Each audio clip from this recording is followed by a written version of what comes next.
I now turn it over to Dr. Seth Jones, who will engage the CNO in a moderated discussion that will include audience Q&A. Dr. Jones is the Senior Vice President, Harold Brown Chair, Director of the International Security Program, and Director of the Warfare, Irregular Threats, and Terrorism Program here at CSIS. Over to you, Seth. Thank you very much, Bill, and also wanted to thank the U.S. Naval Institute and HII for what has been a great partnership. And Admiral, thank you very much for coming over here to discuss, among other issues.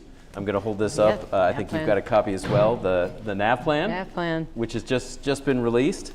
So welcome. Thank you. Thank you very much. And really, thanks to CSIS for putting on really this entire series of conversations on the maritime and all of the things that we get to do for our nation every day. Yeah, and for those just who aren't fully aware, we have a couple of other discussions coming up. We've got Senator Kelly and Mike Waltz to talk about the perspective on the maritime domain from a congressional standpoint, and then we've got your vice coming over a little bit later in the fall also to follow up. Let me just first start off with the NAVPLAN itself, which you've just released.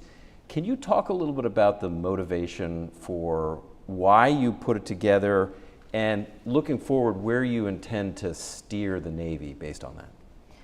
Sure. Well, as you mentioned, I put the Navigation Plan 2024 out yesterday. That's the Navigation Plan for America's Warfighting Navy.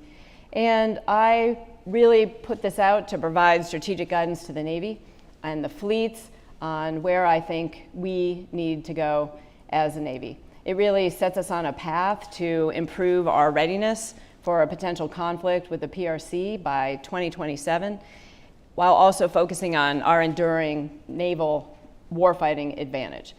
And I know we're going to talk a lot about the NAVPLAN today, but let me just talk a little bit about the why behind why I thought I needed to do this.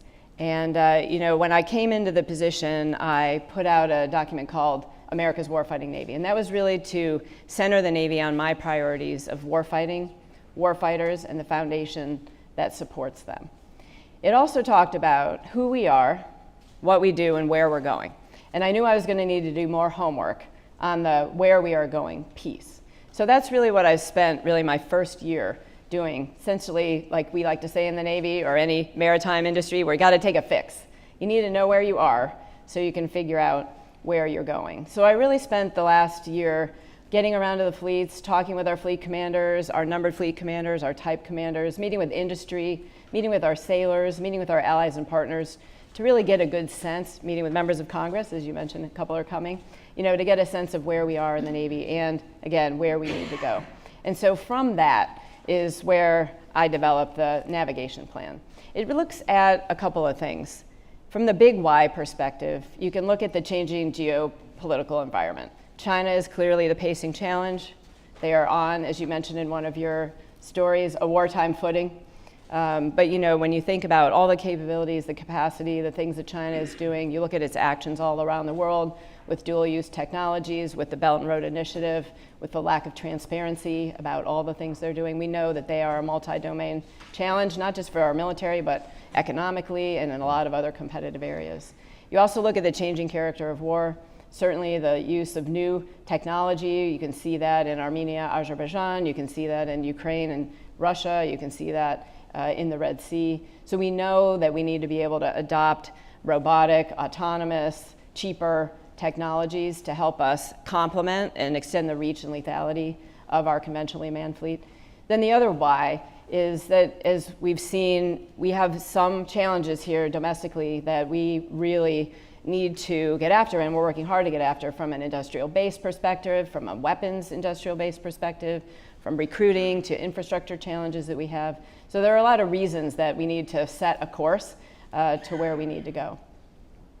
Then when I took a step back and I look at a lot of those headwinds, we know we're going to be fiscally constrained. There's a lot of time that will be needed to grow our fleet, and we acknowledge that we need to have a larger fleet with more capacity, but I'm not going to get that done in 3 years on my watch, and we are not going to get that done by 2027. So I had to step back and think about how can we think, act, and operate differently with the resources that we have to make the most gains in the shortest time possible. So that is the NAVPLAN. It is really designed to do that. And if you look at the way